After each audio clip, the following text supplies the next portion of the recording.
Et on commence ce journal avec le LOSC qui passe la semaine au chaud dans le fauteuil de leader du championnat de France de football. Les Dogs attendent samedi de se déplacer à Arles-Avignon, le dernier, pour confirmer cette première place. Et nous sommes allés les voir hier à l'entraînement et malgré le froid, la bonne humeur est toujours bien présente dans le groupe.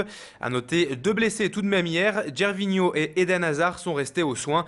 L'Ivoirien souffre d'une élongation. Quant au jeune Belge, il soigne une béquille au quadriceps reçue dimanche contre l'Orient. À noter pour les supporters du club, selon le site internet, en raison des conditions climatiques du moment, aucun entraînement ne sera ouvert au public cette semaine.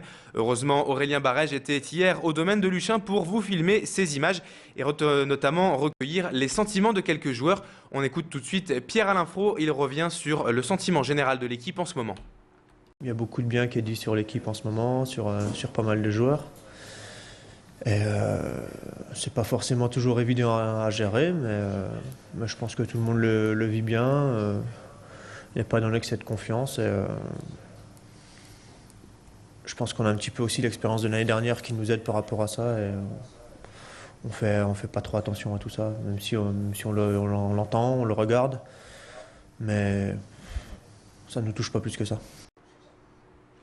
Et puisqu'on parle du LOSC, parlons également de son président, Michel Sédou. Il était hier l'invité de la Fondation de Lille au Palais Saint-Sauveur. Pendant près d'1 heure, il est revenu sur son parcours professionnel des plateaux de cinéma au terrain de football.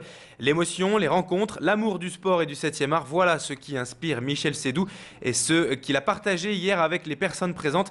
Écoutez justement le président du LOSC hier au micro de Jean-Marc Courtin. Il revient sur le cumul de ces deux passions, sport et cinéma. On l'écoute. 80% de mon temps est pour le LOSC, 10% pour les gens que j'aime et dont je m'occupe, et 10% pour le cinéma. Une dernière petite place pour eux. Mais comme les gens avec qui je travaille sont des amis de longue date et qu'on essaie de faire un cinéma un peu innovant et économiquement raisonnable, j'arrive à pouvoir cumuler les 2 mandats. Et vous retrouvez l'émotion au bout du compte.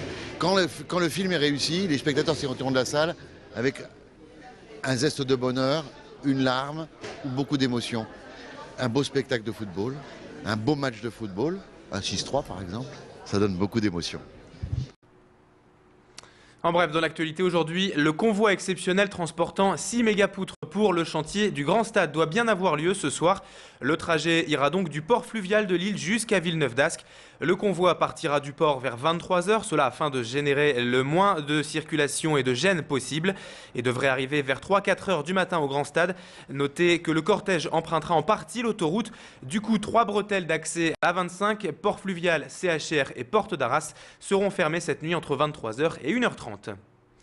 Fait divers à présent, un motard a été retrouvé mort lundi soir à Bondu. C'est un jogger qui a découvert le corps inanimé de cet homme de 42 ans dans un fossé non loin de sa moto.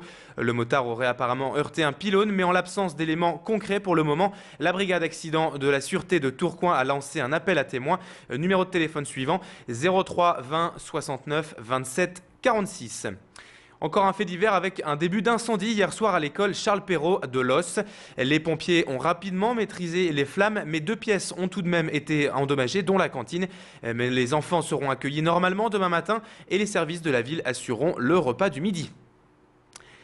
À Tourcoing, l'opposition se révolte contre la hausse de la taxe d'habitation. Après leur démission du conseil municipal en octobre, les élus UMP de l'opposition ont cette fois lancé une pétition il y a quelques semaines pour dénoncer ce qu'ils appellent un hold-up fiscal. Une pétition qui a déjà recueilli plus de 1200 signatures. En 2011, la taxe d'habitation doit en effet augmenter de 53 € en moyenne à Tourcoing. Une décision justifiée par le désengagement de l'État selon la municipalité.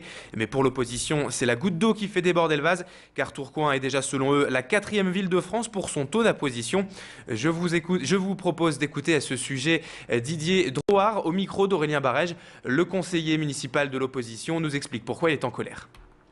Ça exprime bien le ras-le-bol actuel, si vous voulez, des Tourquenois par rapport à toujours ces hausses d'imposition au niveau des taxes d'habitation. Et alors après, quand